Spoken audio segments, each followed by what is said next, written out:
Hi guys, welcome back. This is Megha.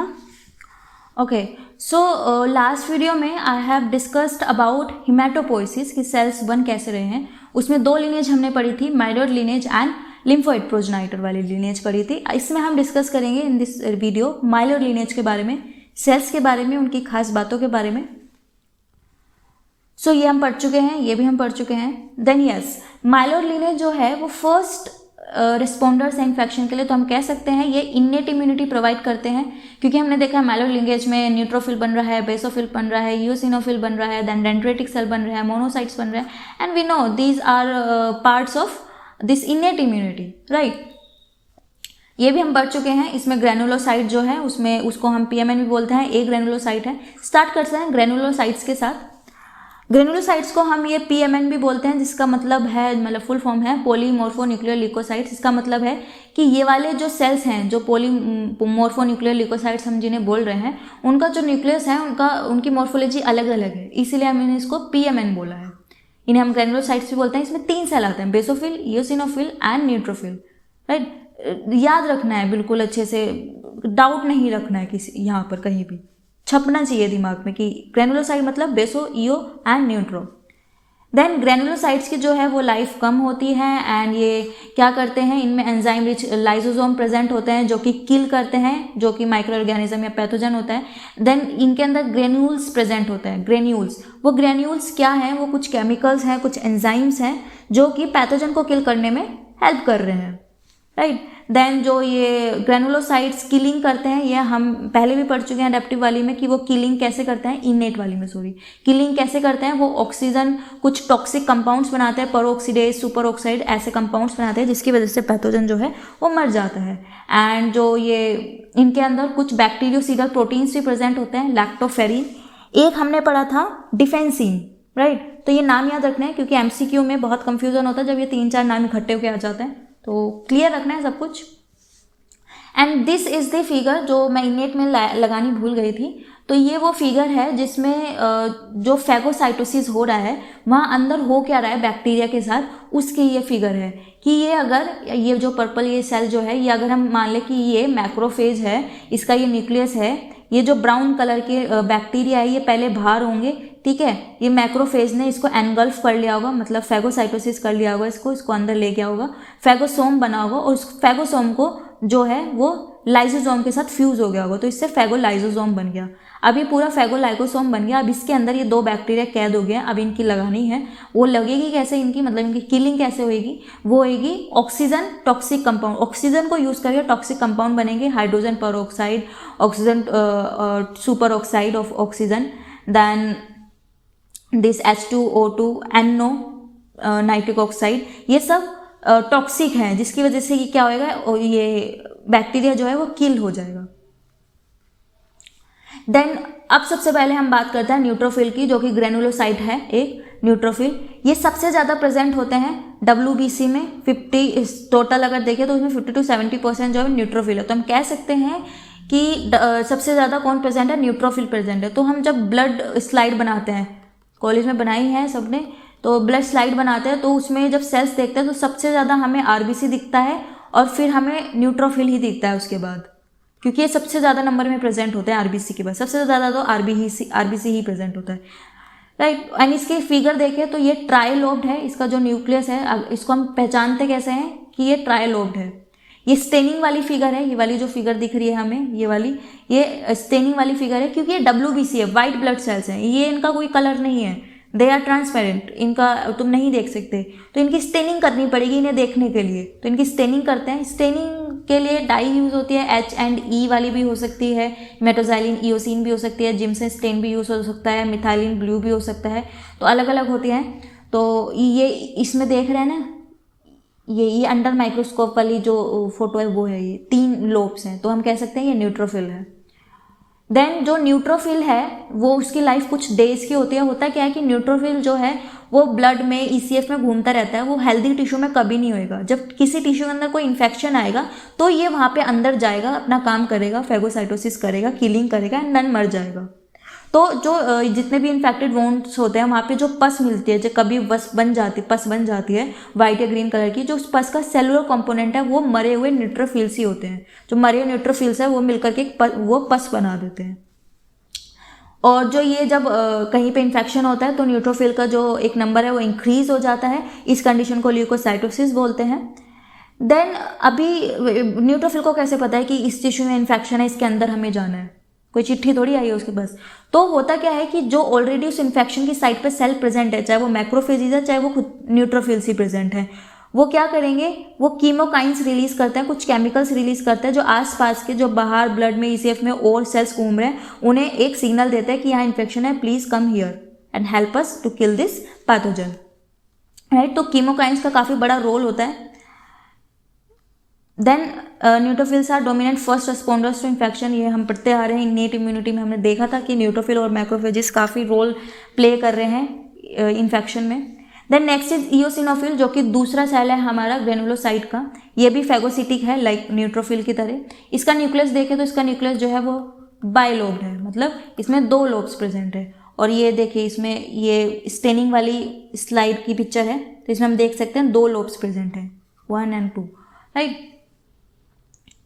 Then जो जितने भी ग्रेनुलोसाइट्स हैं, अब हमें पता है कि जो इनेट इम्यूनिटी है वो स्टिमुलेट करती है एडेप्टिव इम्यूनिटी को। एडेप्टिव इम्यूनिटी खुद पे खुद नहीं स्टिमुलेट होती, उसे एक्टिवेट करना पड़ता है। और कौन करता है? इनेट करती है। और वो कैसे करते हैं कि जो न्यूट्रोफिल है, बेसोफिल है, यूसिनोफिल है, ये क्या रिलीज करते हैं? साइटोकाइंस रिलीज करते हैं, जो कि आगे बी और टी लिम्फोसाइट्स को एक सिग्नल देते हैं, उन्हें रेगुलेट करते हैं, उन्हें बताते हैं कि इन्फेक्शन है, प्लीज हेल्प अस। सो ये साइटोकाइंस की हेल्प से एडेप्टिव इम्यूनिटी को क्या करते हैं? एक्टिवेट करते हैं, स्टिमुलेट करते हैं। देन इयोसिनोफिल जो है, मतलब हमने इनेट में भी देखा, हम न्यूट्रो और उसकी मैक्रोफेज की ही बात कर रहे थे।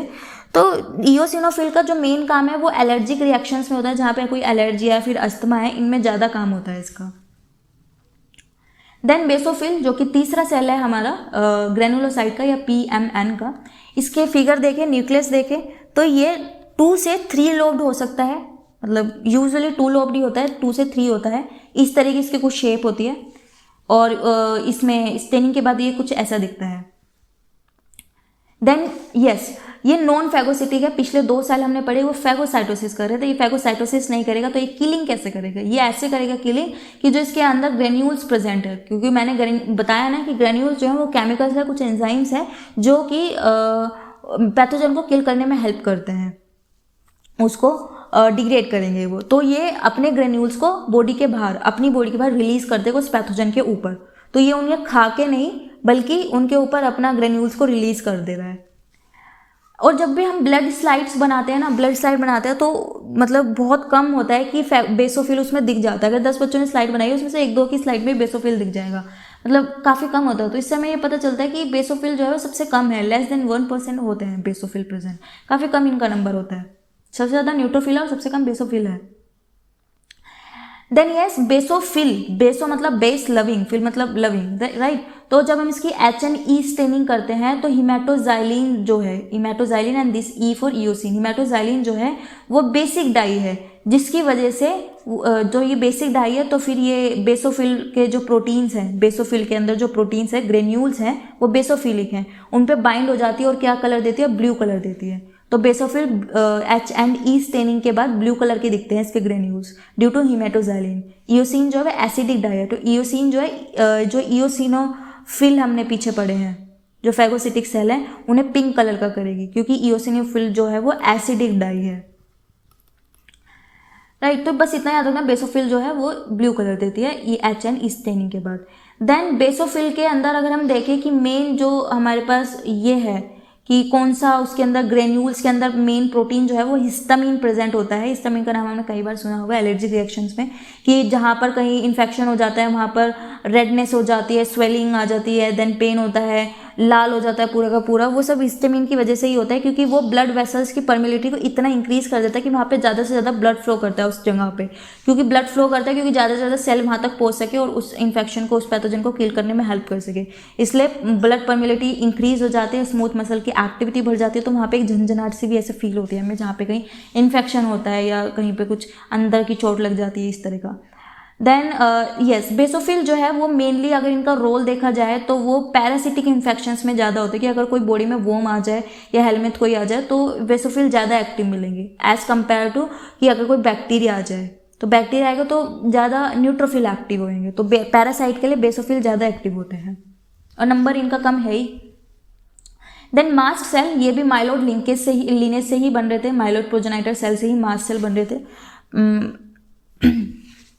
सॉरी, सो यस, ये जो है ये लीफ में प्रेजेंट होते हैं एंड ये अनडिफरेंशिएटेड सेल्स होते हैं जब बोन मैरो से ही निकल जाते हैं। ये स्किन में भी प्रेजेंट होते हैं, कनेक्टिव टिश्यू में होते हैं, अदर ऑर्गन्स में, हर जगह ये मास्ट सेल प्रेजेंट होता है। मास्ट सेल हमने सुना भी होगा, एलर्जिक रिएक्शंस में इन्वॉल्व होते हैं ये ज़्यादा, और ये भी खास बात यही है कि ये भी हिस्टामिन ही रिलीज करते हैं। तो बेसोफिल और मास्ट सेल दोनों जो हैं कुछ प्रॉपर्टीज, कुछ करैक्टर्स शेयर करते हैं कि दोनों ही हिस्टामिन रिलीज कर रहे हैं, दोनों ही नॉन फेगोसिटिक सेल है, दोनों एलर्जी में लग रहे हैं। तो इट इज़ लाइक कुछ कंट्रोवर्सी है कि ये मतलब कुछ मानते हैं कि ये दोनों सेम ही हैं, कि जब तक ब्लड में है तो वो बेसोफिल है, देन वो मास्ट सेल बन जाता है। कुछ कहते हैं नहीं, अलग अलग है। It is not very clear कि क्या है, तो इसीलिए अभी हम इनको सेपरेट ही पढ़ते हैं कि basophil and then this is mast cell. इसका न्यूक्लियस कुछ इस तरह का होता है, इस तरह की इसकी फिगर होती है, और स्टेनिंग के बाद ये इस तरह का दिखता है। Okay, then myeloid antigen presenting cells, मतलब माइलोइड लिंकेज में हमने ग्रेनुलोसाइट्स की बात कर ली है। अब ए ग्रेनुलोसाइट्स में हम बात करेंगे जो कि एंटीजन प्रेजेंटिंग सेल्स भी हैं। माइलोइड एंटीजन प्रेजेंटिंग सेल, वो एंटीजन प्रेजेंटिंग सेल जो कि माइलोइड प्रोजेनाइटर से बन रहे हैं, उसमें हमारे पास मोनोफाइट मैक्रोफेजेस हैं, डेंड्रिटिक सेल है। एंड बी सेल जो है वो एंटीजन प्रेजेंटिंग सेल है, लेकिन वो माइलोइड लिंकेज से नहीं बनता, वो लिम्फोइड लीनेज से बनता है, लिम्फोइड प्रोजेनाइटर से बनता है। ये बात याद रखना, कंफ्यूज मत होना, राइट। मैंने बी सेल इसलिए यहाँ पर लिखा ताकि आपको याद रहे कि एंटीजन प्रेजेंटिंग सेल 3 होते हैं, इसलिए मैंने यहाँ पर इसको लिख दिया है। तो ये जो है लिम्फोइड प्रोजेनाइटर से बनता है, माइलोइड से नहीं बनता है, बट ये एंटीजन प्रेजेंटिंग सेल है। Antigen presenting cell hope so अभी तक आपको क्लियर हो गया होगा, मैं पिछले 4 वीडियो से चिल्ला रही हूँ एंटीजन प्रेजेंटिंग सेल क्या है। देन जो मोनोसाइट है वो जब तक ब्लड में इधर उधर घूम रहा है तो वो मोनोसाइट है। जब वो किसी टिश्यू में एंटर हो जाता है तो वो डिफ्रेंशिएटेड हो जाता है, मतलब, और उसको हम मैक्रोफेजेस बोलने लग जाते हैं, और उसका नाम बदल जाता है उस टिश्यू के हिसाब से। लीवर में जाएगा तो अलग नाम हो जाएगा, ब्रेन में जाएगा तो अलग नाम हो जाएगा, लेकिन वो मैक्रोफेजेस को हम बोलने लग जाते हैं। तो मोनोसाइट और मैक्रोफेजेस हम कह सकते हैं एक ही है। मैक्रोफेजेस मोनोसाइट से ही बनता है after differentiation, after entering into some tissue, right. Dendritic and B cell and antigen presenting cell जो है वो इनेट और एडेप्टिव को कनेक्ट कर रही है, वो ब्रिज है बीच का। ये भी बात मैं पिछले 3 वीडियो से बता रही हूँ वो कैसे ब्रिज है, और इस वीडियो में मैंने स्टार्टिंग में बताया। ओके, सो वो कनेक्ट कर रही है कि वो एंटीजन प्रेजेंट कर रही है फाइनली लिम्फोसाइट्स को जा करके, जो कि एडेप्टिव इम्यूनिटी के पार्ट है। ओके, देन हम सबसे पहले बात करते हैं मोनोसाइट्स के बारे में। अगर आपको पीछे ब्लड सेल वाला स्लाइड याद है तो याद होगा कि ये ए ग्रेनुलोसाइट्स वाली कैटेगरी में आएगा। ये ए ग्रेनुलोसाइट है, प्लस ये एपीसी भी है, दोनों हैं।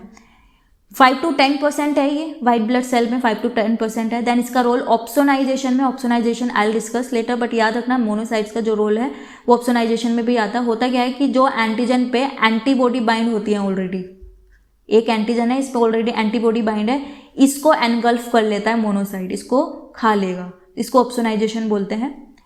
तो ऑप्सोनाइजेशन भी ये करता है।